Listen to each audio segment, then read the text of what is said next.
Так, ну что, Курская ГЭС. По традиции старты съемки с этого красивого места. Пошли в Андрей. И вон Марк тут изучает.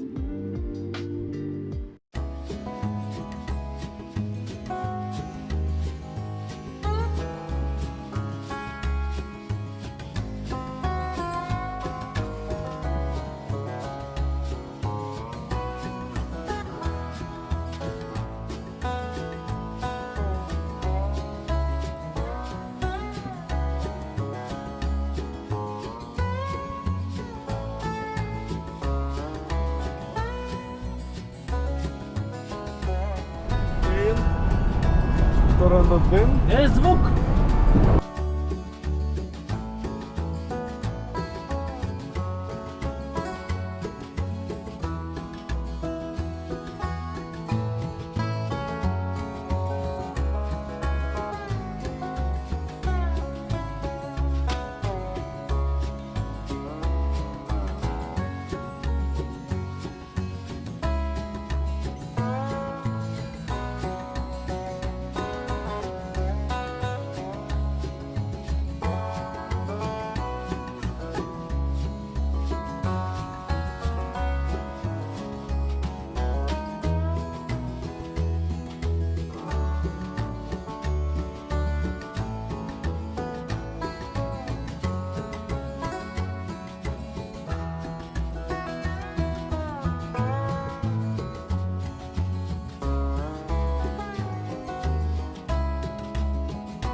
Так, ну что, мы приехали в Местию и, ну, идем гулять по центру.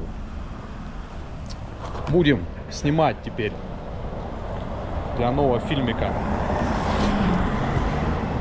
этот район.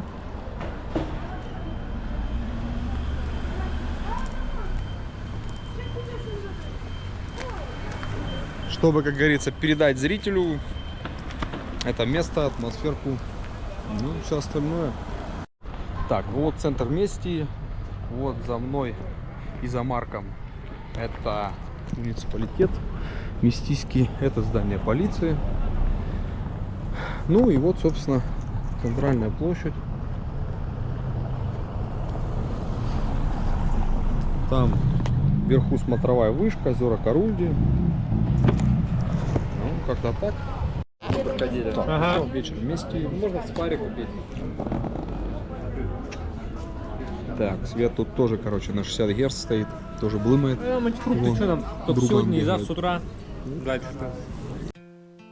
Ну что, в этом году мы приехали в Сванетию усиленной командой. Марка Облаватского вы знаете по видео предыдущего года, когда мы пытались с ним сходить эту же шестерку Мышляева. И в 23-м году к нам присоединился Андрей Татаров. Андрей снежный барс, и у него хороший альпинистский опыт. Для восхождения мы выбрали начало сентября, потому что в это время уже минимум снега на горе, а особенно на полке, которая находится над самим углом Мышляева, что является важнейшим условием для прохождения безопасно этого маршрута, так как тающий снег создает водопады, которые летят прямо вам на голову с камнями, льдом и прочим весельем. Также мы учли прошлогодние тактические моменты по выбору снаряжения, экипировки, Взяли только синтетические спальники и синтетические куртки, штаны, то, что продолжает греть, даже если вы промокли.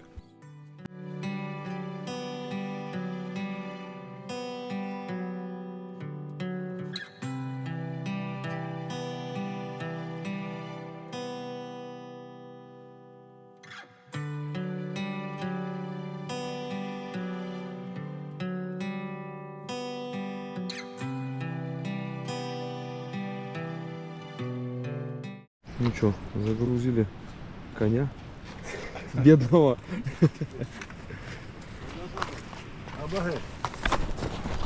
Ну все, погнали. Начало пути.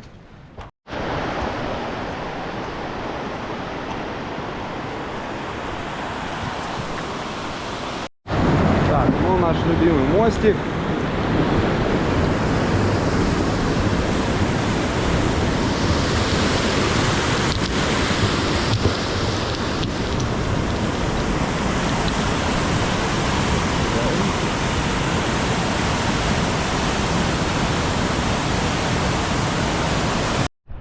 Так, ну что, вот подошли под Марену, начало ледника.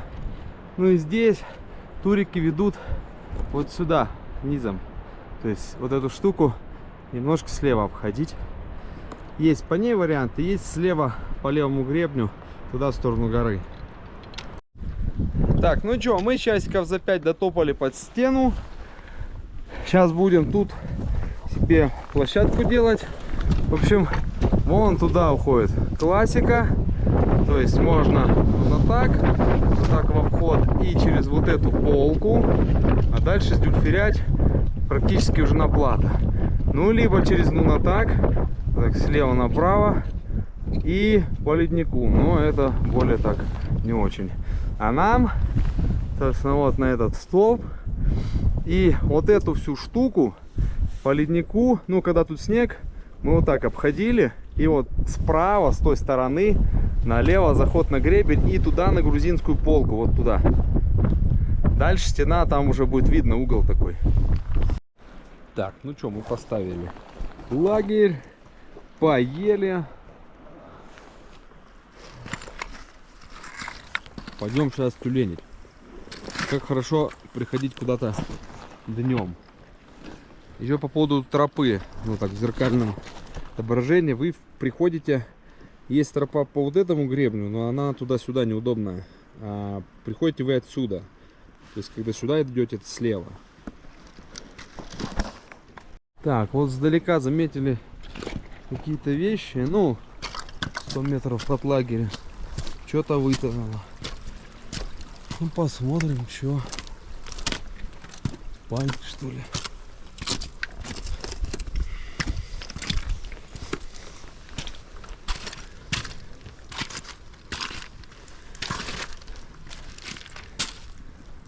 Ну, похоже, спальник.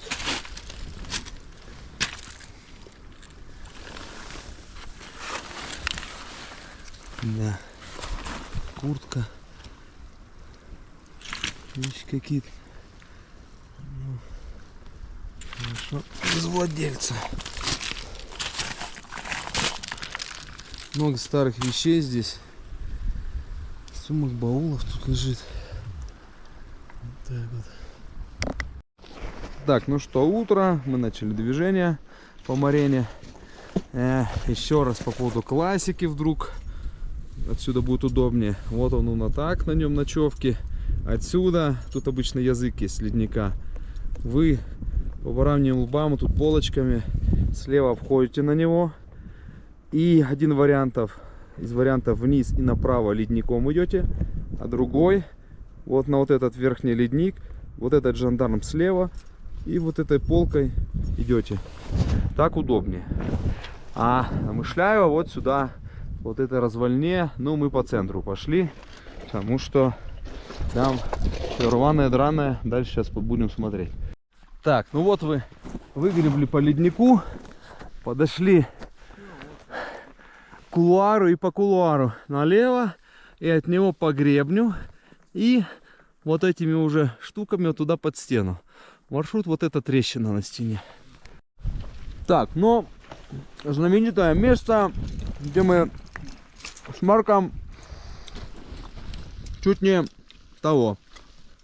В общем, ну, исходя из размеров петли, нам понятно, каких размеров был камень. Вот такой ширины. Он стоял вот здесь. Мы его нагрузили. Я вот там был, Марк тут. И он полетел, долбанул его, другой кусок меня, и первый потом меня догнал. И мы повесили на вот этом крюке. Этот я потом для дюши разобил. Причем эту фиговину я попинал. Она вот тут была, здоровая такая. Но оказалась ненадежной. Ну, в общем, вы с гребня подошли сюда и лезть дальше вверх по гребню. Так, ну что, у вас вот первая станция. Вы пришли, первая веревка. И, то есть вы начинаете лезть от полки чуть-чуть в сторону, и тут полочками, траверсом сюда и поднимаетесь, ну вот здесь, удобнее. Вот. Отсюда же дюльферяете. А дальше вверх держитесь не левой части гребня, потому что если мокро, очень противно, скользко, а ну ближе к центру, максимально простым рельефом. Так, ну в общем, после 5 веревок вы подходите к вот такому гребню, и вот, собственно, дальше там перила, траверсом, и вот там вот полк. Ну а маршрут, собственно, вот уголочек, то есть там подлазите, тык, и по уголку, и туда за угол. Так, ну что, вы прижумарили когда по вертикальным перилам. Дальше у вас вот такие горизонтальные. Ну и вот там, собственно, грузинская полка. А маршрут вот по внутреннему углу идет. Так, ну что, утро. Вон ночевка.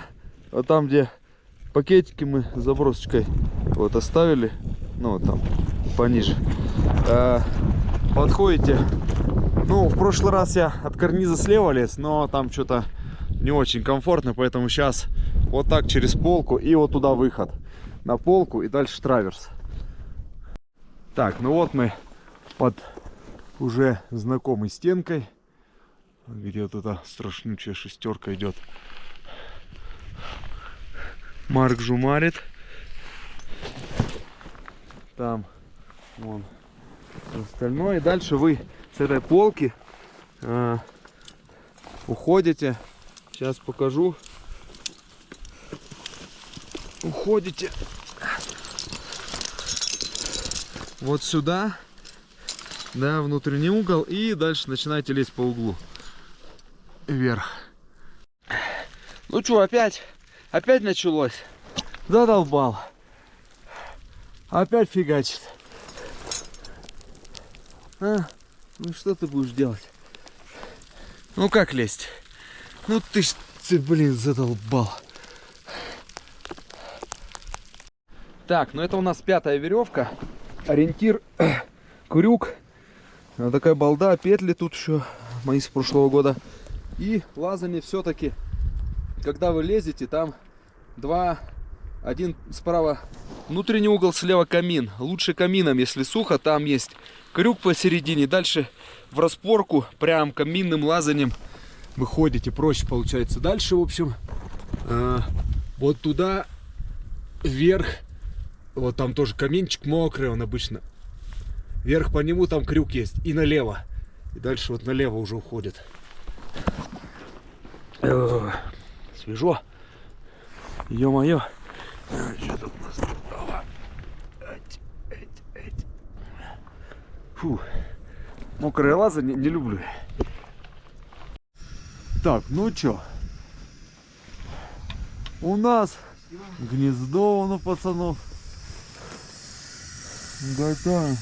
В этот раз ночевка у нас была немного выше на пол веревки примерно, чем в прошлый, в районе 15-го питча. Ну, опять потому, что пошел дождь, снег и лазание по мокрому граниту, по всяким скользким внутренним углам. Штука достаточно веселая, естественно, лезть нужно осторожно, и это забирает много времени. Мы хорошо подготовились по снаряжению. У нас, как я уже говорил, были синтетические спальники.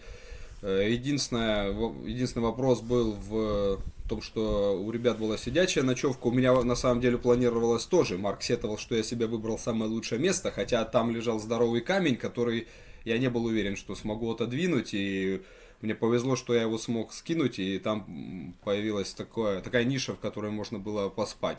Следующий пич, выводящий на ночевке над стеной, я считаю самым опасным и неприятным на всей горе. Разрушенные скалы и очень небезопасное передвижение, особенно если там снег. При возможности хочется избежать этого места, но обойти по-другому нельзя. Так, ну вот вылезли вон оттуда, где веревки. И дальше, я думаю, что вот вторая полка. Как-то вот, наверное, вот эту штуку надо вот обойти. Потому что тут хоть рельеф есть под страховку. И как-то туда прийти. Так, еще раз, пока она не выключилась. Вот у нас лагерь, сидим на 4. Ладно. 400. Сейчас мы высунемся. Вот так у нас вот такие стены. Вот так. Да? Ну, собственно, все интересно. Так, ну что, утро. Мы сюда лезли на день дольше, чем нужно, потому что был дождик, и вот это вот все разваленное добро вот так вот дугой входилось, точнее, вон туда, потом по этой адской полке вот это все развалено, страшно просто. Ну, палатка, в общем, стоит у нас очень живописно, да, видно там, да. А дальше туда веселье продолжается. Место у нас намоленное на приключения. Будем надеяться, в этот раз все нормально пройдет. Так, ну еще один важный вопрос, потому что эта тема для некоторых не раскрыта. Так, вот у нас полка, да. Как сходить в туалет на сложном рельефе? Ну, скажем так, пристраховывайтесь. Вот у вас страховочка. Еще подщелкивайтесь. Выбирайте себе какую-нибудь полку. Ну вот ту, например. И потихонечку начинайте туда спускаться. Сейчас так. Вот это все чистим, чтобы чебурахнуться. Дальше нажимарчики. Неудобно мне с одной рукой. Сейчас спущусь и покажу. Ну, не процесс, просто как нормально, безопасно встать на полке. Так, ну вот полка. Да, так покажем. Полка. У вас на системе есть резиночки. Вы их отщелкиваете, заправляете за ножную лямку обе. И таким образом вы остаетесь на системе. Все чистим, чтобы не упасть. Вот так вот. Присаживаемся. И, собственно, как эти горные орлы, гордо делаем свое дело. Главное, в принципе, такой вид сзади очень мотивирует сделать все быстро. Потому что бодрит. В своих экспедициях я всегда пользуюсь качественным и надежным снаряжением, проверенным многими профессионалами на разных вершинах мира. Благодарность моим партнерам и экипировочным спонсорам из компании Пецель за поддержку в моих экспедициях. Так, ну что, у нас тут снег, гроза. Сейчас выровнялся, а так влазишь в локоть, током бьет. И к скале прикасаешься, комолотом, током лупит. Вылез как-то вот этот первую веревку после ночевки. Ужас. Ну там посуху-то в скальниках все лезется. Но такое, сами понимаете. Дальше там за поворотом. Опа, сейчас покажу. Вот так и вверх. Че, гроза лупит, снег фигачит. В общем, поехал вниз за чаем. Дальше будем что-то дальше делать. От гадства, а? Ну что такое? Можно вот раз пролезть, как теплый мультипичек, в скальничках, в футболочках. Ну, блин, альпинизм это да. Сдолбал. Хочу в Турцию на скалы. Все, в Турцию. Так, ну что, вот такую срань. Вот там все разваленное. Еще и над палаткой. Короче, фу. Скрипя зубами пролез. И твошник с меня, конечно, хреновый. Ну, как-то так. Дальше за угол. Туда направо. И вверх там вроде. По описанию. Короче, погодки веселые. Так. Ну, кусок покажу. Вот это все гадости.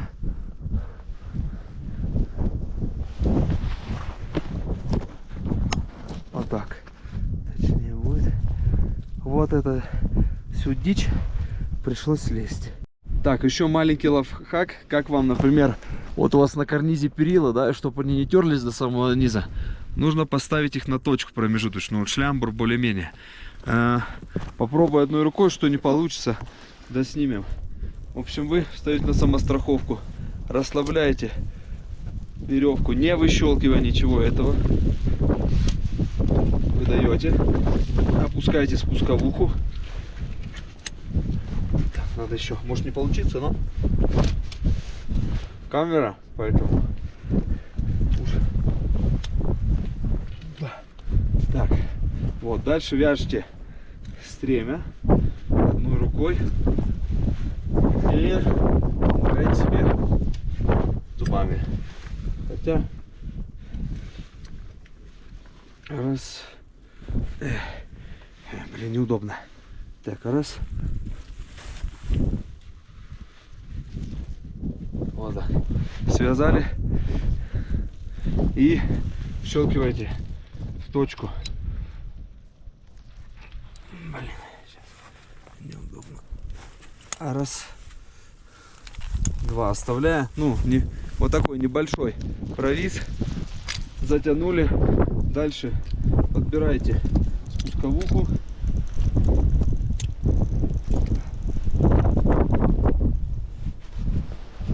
вот это все.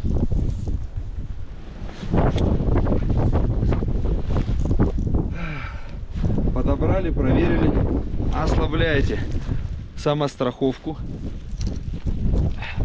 до момента, пока это все нагрузится. Вот оно нагрузилось, проверили все, и тогда снимайте самостраховку. Все, спуск с горы прямо в палатку. Опа. И посмотрим, что тут пацаны делают. Здравствуйте. А, это спит. Ты смотри. Спит. Днем. Вот так. Короче, вон.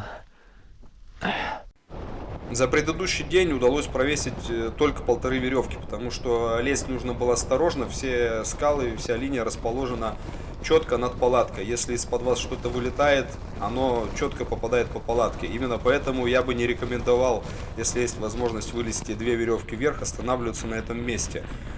Через 2 веревки уже на окончании гребня классные ночевки, на которых безопасно, и вы можете гулять без веревок куда хотите. Так, ну как? Готовим есть в плохую погоду. Ну, погода тут у нас тут прижимает. Набрали снега и готовим себе.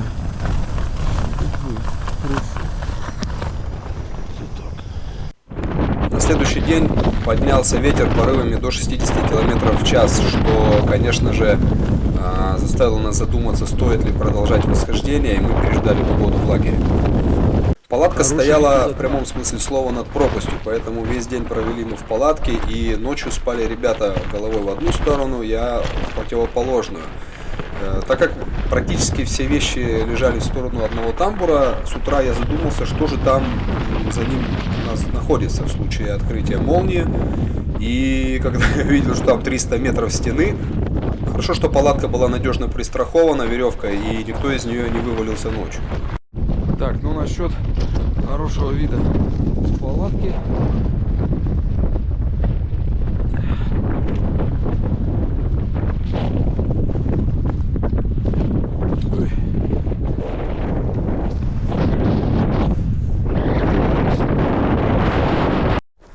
Так, вот вид красивый. Хотел снять. Бомба. Вообще. Я тут над облаками тусуюсь. Вчера тут лазилось весело. Очень. Сейчас попробуем показать. И вот тут, собственно, был траверс. Траверс веры и надежды. Так, ну вот, мы вылезли, там ночевка, это вершина гребня. И дальше, значит, вот этот траверс. И вот самая сейчас проблема, вот эта штука. Потому что она во льду, и что-то там по описанию 60 градусов, но это совсем не 60. Дальше траверс сюда, и вот здесь 3 веревочки, и дальше уже вершинный купол. Но вот эта часть... Даже не знаю, но будем пробовать.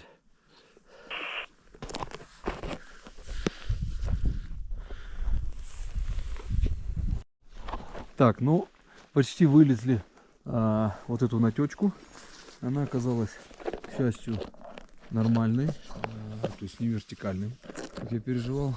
И дальше за угол туда, на стеночку куда-то. Вот, сейчас дальше посмотрим.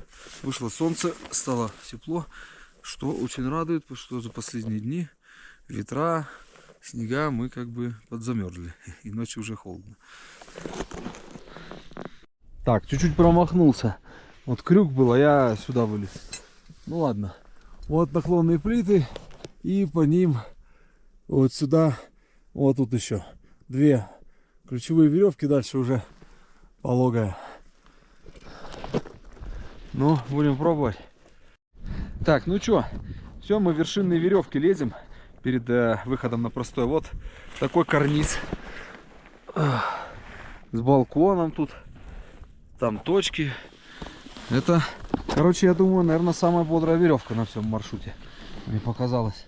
Вон она, прям, эх, бодрая.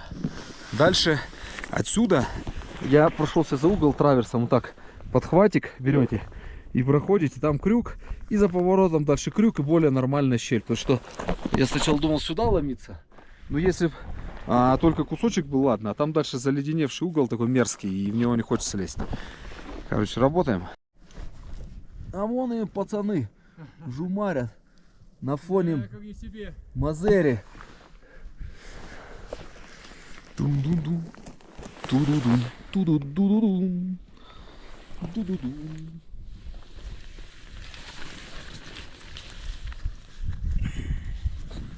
Так, вот задержался я на второй веревке, потому что она весьма бодрее первой, и потом развальня, на которой, короче, вот такая вот, даже она более такая покатая, стрёмно лезть, долго лез, ну ладно. Вот там уже, скорее всего, выход на пешеходную часть к вершине уже, конечно, мы к закату вылезем, что нехорошо, но других вариантов нет. Тут, в принципе, до нашей ночевочки дюльфера понятные. Работаем, в общем. Ну, бодрая. Там еще вот снег кусками, и берешь зацепку, выходишь, движение сложно такое, ну, не знаю, 6B+, может. И ты такой пух, а там снег в зацепе, и ты начинаешь слетать с нее. Вот это прям бодрит. Так, ну что, южная изба. Ну, как, конечно, балбесы. Лучше выперлись. Но маршрут сложный, долго лезли. Так, ну что, мы сходили на вершину Ужбы. Вышли на вершину очень поздно. На то были причины, долго лезли. Вот. Ну и спустились мы сегодня в палатку, короче, пришли в 8 утра. Поспали 2 часа, собрались и вот дюльферяем вниз. Тут на полочке подмышляю вот такие лесенки классные, старенькие. Нашел прям, видимо, вылез со стены здесь, ребята. А мы работаем чуть. Ожили прям за 2 часа, кофеек чуть попили. А то у нас сутки марафон был. Вот, но нормально, погода хорошая, спускаемся вниз. Телефон сел, поэтому я уже написать никому ничего не могу. Ну, надеюсь, народ там сильно не волнуется. И мы уже снизу зарядимся, отпишем. Все, погнали. Андрюха фигачит веревку. Это у нас самое сложное за последние сутки.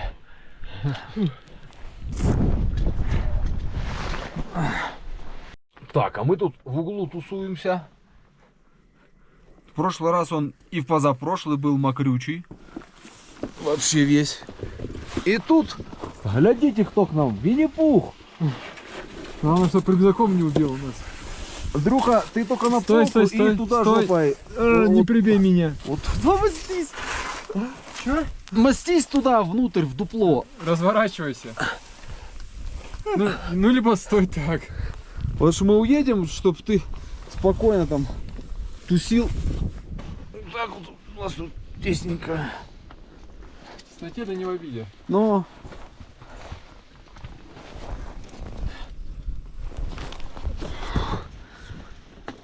И не поспоришь. Куда есть можно? Так, ну чё, вчера мы успешно на грузинскую полку спустились, дальше не пошли, уже темнело. И случился конфуз. Мой рюкзак улетел из тамбура, который смотрел в сторону пропасти. По неосторожности мы его не прищелкнули. Вот я сдюльферял, и очень повезло, что вот я его нашел. И еще очень правильное решение сделал, всем как бы на подумать об этом говорю. Я оставил паспорт водителю, и он увез его в отель. То есть мы все паспорта, мы заполнили погранпропуска и паспорта отправили вместе. Именно на этот случай, потому что если бы был паспорт в рюкзаке, и он улетел бы вот туда еще, дальше, то все. Поэтому документы я бы не рекомендовал с собой брать в горы. Там есть другие мнения на этот счет, но это дело каждого. Я как бы делаю вот так. И сейчас это себя оправдало. Ну хорошо, он нашелся, потому что там много снаряги в нем, дорогой мне, и еще там вещей всяких. Ну короче, вот так. Пристраховывайте вещи всегда. Вон, открылась гора. В палатках, на полках, на технических горах, везде всегда пристраховывайте. Я в принципе об этом всегда говорю, но вчера уставшие были, уже чуть-чуть ошиблись в этом плане. В общем, повезло. Так, ну что, мы уходим с горы. Спасибо ей, что позволила подняться на вершину и спуститься, и даже рюкзак. Там часть, конечно, улетела снаряги, но основная, самое важное осталось. Вот ребята идут по полочке. Это мы с грузинской полки уходим. А рюкзачок улетел вон на той, где он там, вот, где-то на этих полках застрял. Повезло. Ну, что, спасибо горе. Продолжаем спуск. Карабинный тормоз. Применение на Ужбе южной. Когда нет нормального... я спусковых пацанам отдал, чтобы веревку не крутила. Вот так едет.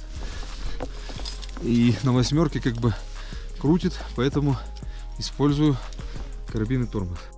Ну что, покажу вам гребень, ведущий от грузинской полки. Она там за мной. Гребень вот.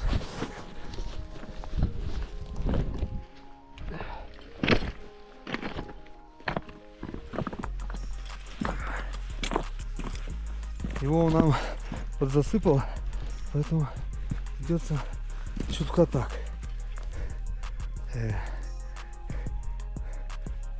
Стрёмненько. Скользко. Ну, аккуратно. А вот петля была, зря прошли. Ну ладно, там есть еще? Петля есть? Все, там ждите. Петлю провтыкали. Ну, ладно. Сейчас тяжело. Веревочка тоже выбирается.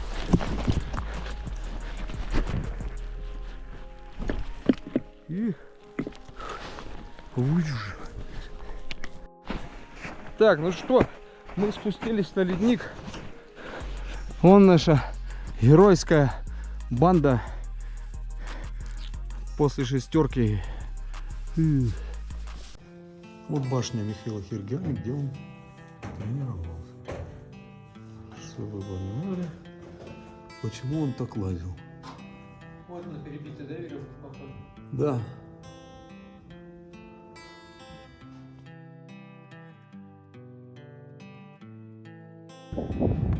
Так, ну что, обзор всей мести и наконец-то взлетно-посадочная полоса. Петнуть там в облаках дальше. Челади ледник, башни. Вот она.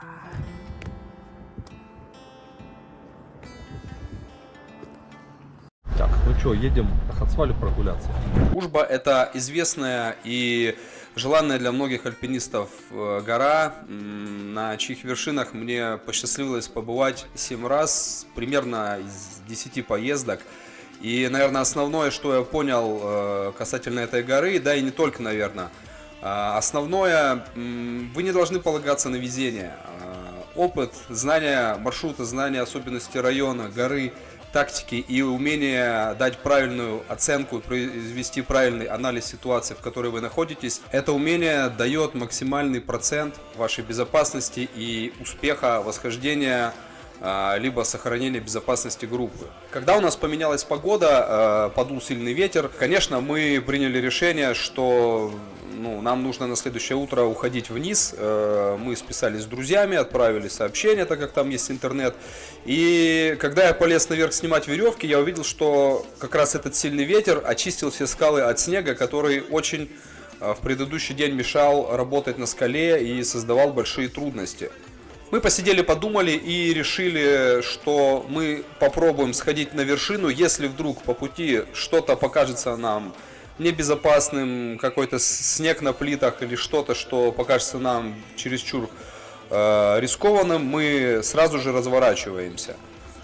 В итоге мы смогли долезть до вершины, но, конечно, мы вышли туда поздно и при возможности желательно так не делать, но, честно говоря, уже не хотелось в третий раз приезжать и опять лезть в этот маршрут, хотелось поставить точку, закончить уже эту эпопею.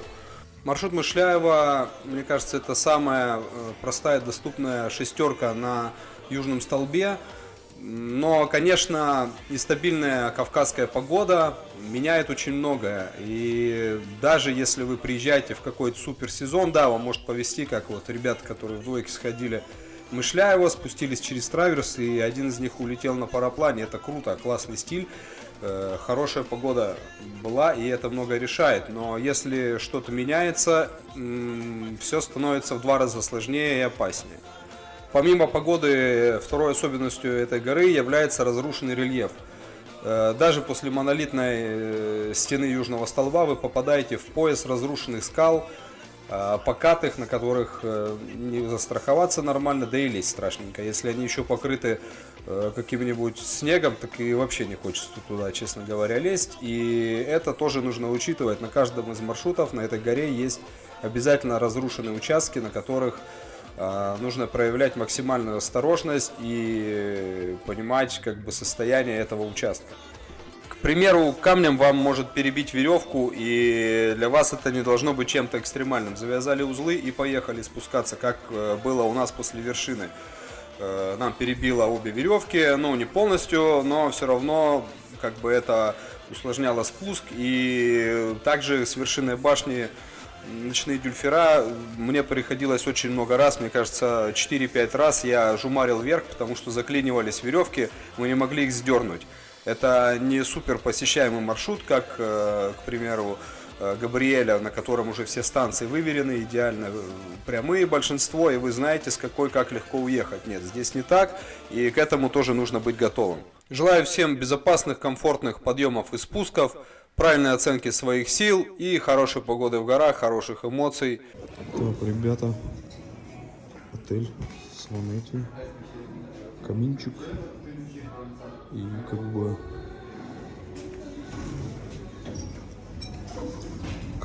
Что, третий? да, четвертый. Ну, тут только третий как бы. Ну, конечно, перепутали. Офигеть. Господа, это Сванети. Кто помнит 18-й год? Welcome. Отель, господа. Сванети. Я что-то в изумлении.